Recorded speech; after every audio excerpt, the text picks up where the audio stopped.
My name is Nancy, and there's a world out there I barely know. As a child, I glimpsed it on TV. Wild animals, breathtaking landscapes, and people speaking different languages. Driven by a desire to see this unknown world up close, I bravely studied abroad during my college years. In my new destination, I found the world I'd been dreaming of.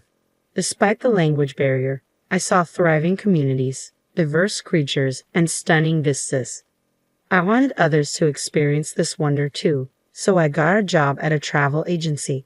I was in charge of tour planning, leveraging my study abroad experiences to handle everything from site inspections to negotiations. It was a whirlwind life, but I managed to balance it well with my personal life.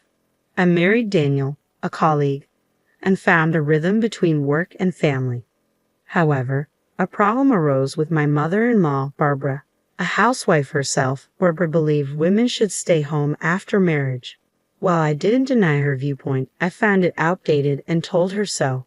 She retorted, "Isn't it a woman's job to support her husband? Do you have a problem with that?" I disagreed, but ultimately, Barbara didn't understand. To avoid conflict, I suggested to Daniel that we buy a house.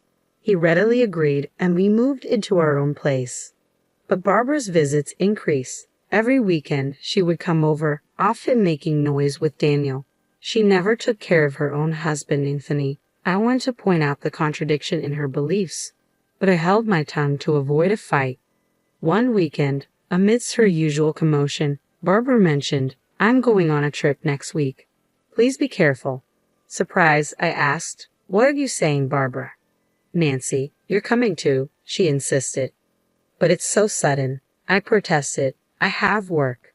"It's a family trip. Aren't in-laws family to you?" she challenged. "That's not what I mean," I stammered. "Then make it happen," she commanded. Seeing me troubled, Barbara booked the hotel and said in a condescending tone, "I forgot to mention, it's London. You've always bragged about working at a travel agency, right?" "I'm not bragging," I replied. "So you can handle it, right?" she pressed. Reluctantly, I agreed to the trip to London.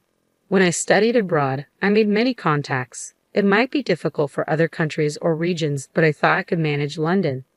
"Okay, I'll try. I have the plane tickets, so just book the hotel."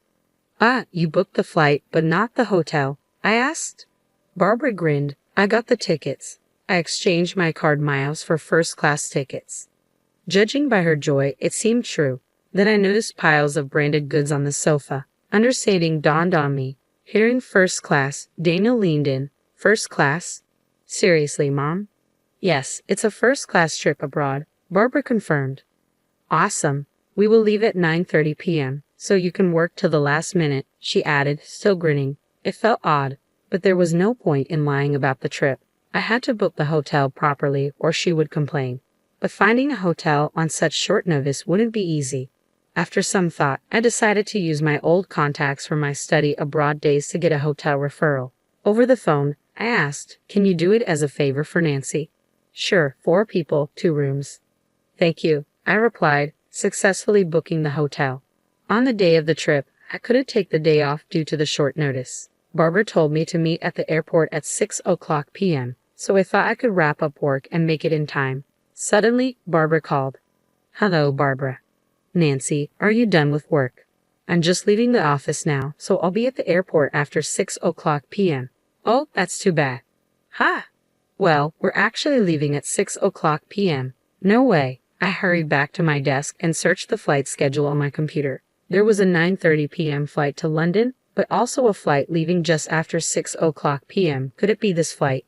"Yes, so the family is going without you," Barbara confirmed. "If you leave me behind, what about Anthony? You're supposed to be sick." I was furious. How could she plan so thoroughly to exclude me? It was unforgivable, but showing my frustration would play into Barbara's hands. I had to hide my feelings, even if it meant putting on a brave face. I clenched my teeth and said to Barbara, "I'm the one who booked the hotel, so Daniel knows the name. You can't do anything now." I could hear Barbara laughing on the other end. Annoyed, I said, "Go without me then." "That's better. We don't need a useless wife like you." "Useless? What do you mean?" "Don't you know, you neglect housework for your job. Daniel is complaining." True, I was busy with work, but I had never slacked off on housework. Why would Daniel complain? Can I speak to him? Sure. Nancy wants to talk. Barbara's mocking voice was followed by Daniel's. Hello, what's up, Nancy? Daniel, what do you mean you're complaining about me? Just that you're always at work and neglecting me. Neglect? I prepare meals, clean, and do laundry. But you think you're doing it all yourself, right? That's not true. Shouldn't you respect me more, listen to me, do things for me? Huh?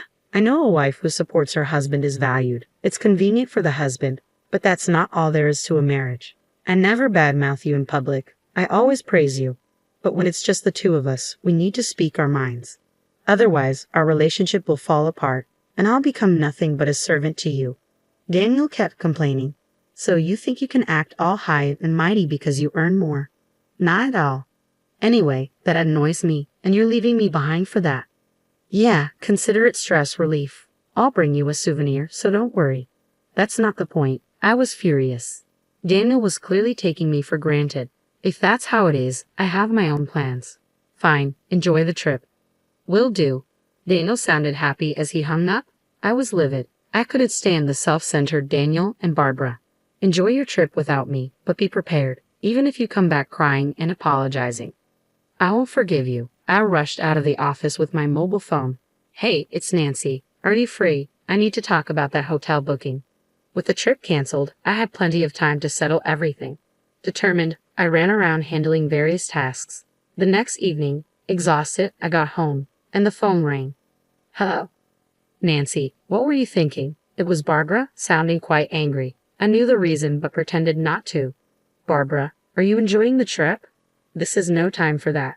We can't check into the hotel. Did you make the reservation? I canceled it because I wasn't going. Huh? What? Then where are we supposed to stay tonight? I don't know. Barbara's angry voice came through, but since she was in London, her anger over the phone wasn't scary at all. That's tough, being abroad without a hotel. You never know what might happen. It's not the safest place, you know. Wait, help me, Barbara sounded panicked. Then a faint voice in the background said, There's a canceled room. Anthony's negotiating for us to stay there. It was Daniel. Is that true, Daniel? I asked. Looks like it'll be fine, he replied. You see, Nancy, Barbara's voice turned triumphant as if her earlier panic were a lie. Too bad for you. Your plan didn't work. Well, the room was available because...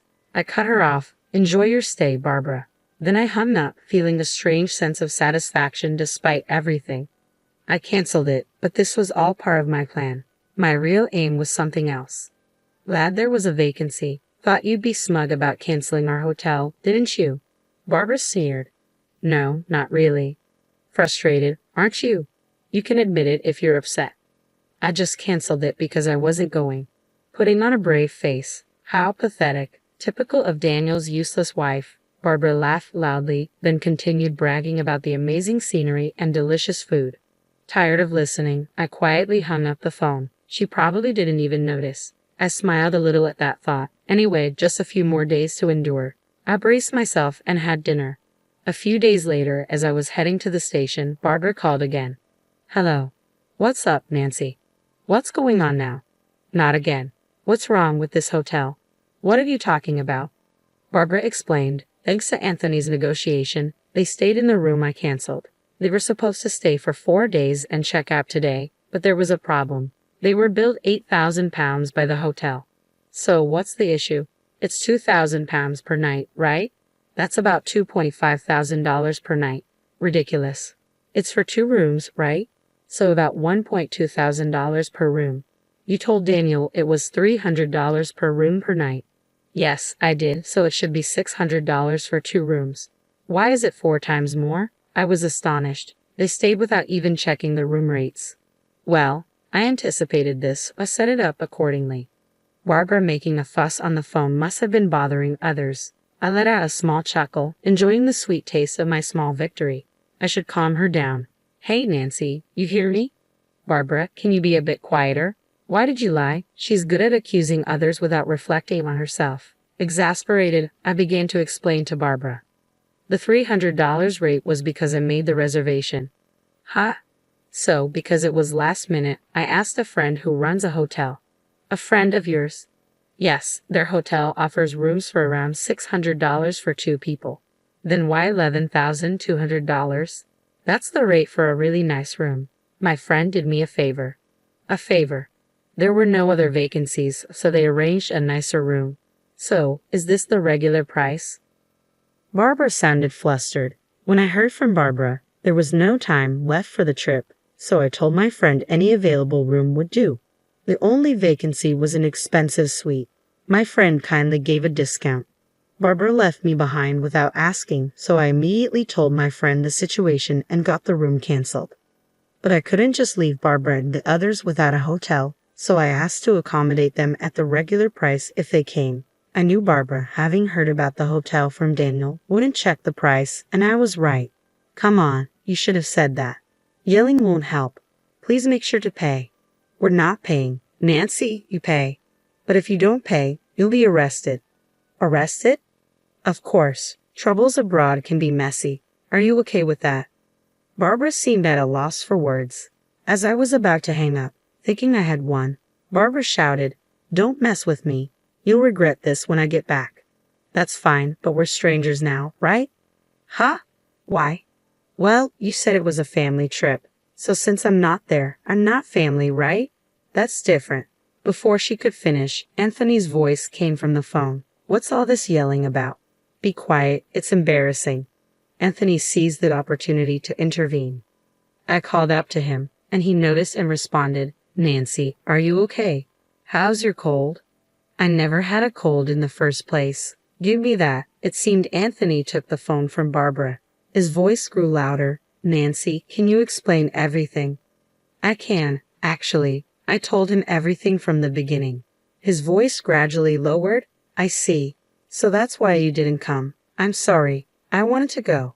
No, Nancy, you're not at fault. It's Barbara and Daniel.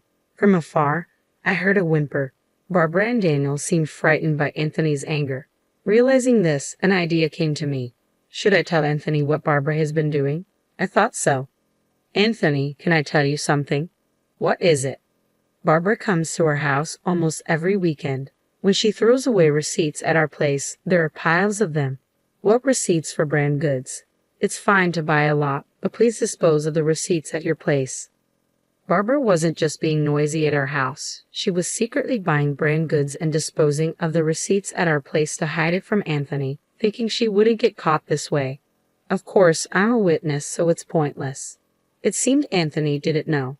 That's interesting to hear. Also, please tell her to stop bad-mouthing you at our place. She talks about me too. Yes, she says you don't earn much. Dana, too, calls him a useless dad. Anything else? So, I spilled all my pent-up frustrations to Anthony. Of course, some of it wasn't directly related to Anthony, but he listened silently, and at the end, he apologized to me. I'm sorry. Now I understand. Understand what? Why Barbara didn't want to use her card to pay for the hotel. Probably because the cost was much higher than she expected, close to her credit limit. I'm sorry, that was Barbara's voice. Unforgivable, all your wasteful spending, Barbara. I want a divorce. Please don't do that. Anthony's shouting was followed by Barbara's pitiful voice. He also yelled at Daniel, "Daniel, why don't you defend your wife?" Well, that's Don't come to my house anymore. Reflect on this. Alone. Yes, sir. Daniel sounded unusually obedient. Probably, he thought being banished from his parents' house wasn't a big deal. That's when I struck the final blow. So, Daniel, looks like you're going to live alone now, huh? What do you mean? Suddenly, Daniel's voice got louder. He must have grabbed the phone. I moved my phone a bit away and told him the situation. Daniel, I want a divorce. A divorce? You're joking, right? No, I'm serious. I've already sold the house. You sold it. Why would you do that without telling me? That's our house. No, it's my house, but I was paying a mortgage too. No, you weren't. What do you mean? I was giving you part of my salary every month. That was for living expenses.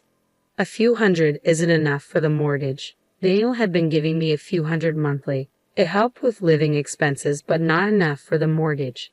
So I paid it alone. The house was in my name, so there was no room for complaint. This incident made me decide to divorce Daniel. I sold the house full of unpleasant memories of living with him. So, you'll be living alone? Wait, think it over. No, it's decided. I'll contact you once I find a place. Then, I'll send you the official notice.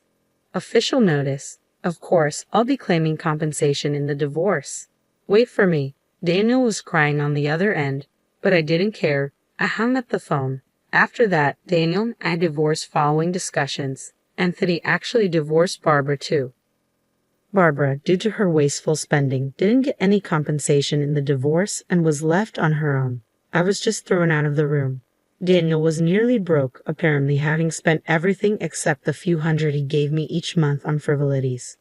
Now, he's living in a rundown apartment and commuting to work. But things might be better for Daniel than Barbara. With no house or money and Daniel's place too small, Barbara had to take a live-in job. She's working hard from morning till night now. As for me, I'm doing great being single. I have more free time and can handle overseas negotiations. I've become a relied-upon figure at work, even hearing talks of a promotion to department head. Today, I'm busy flying around the world planning new tour packages.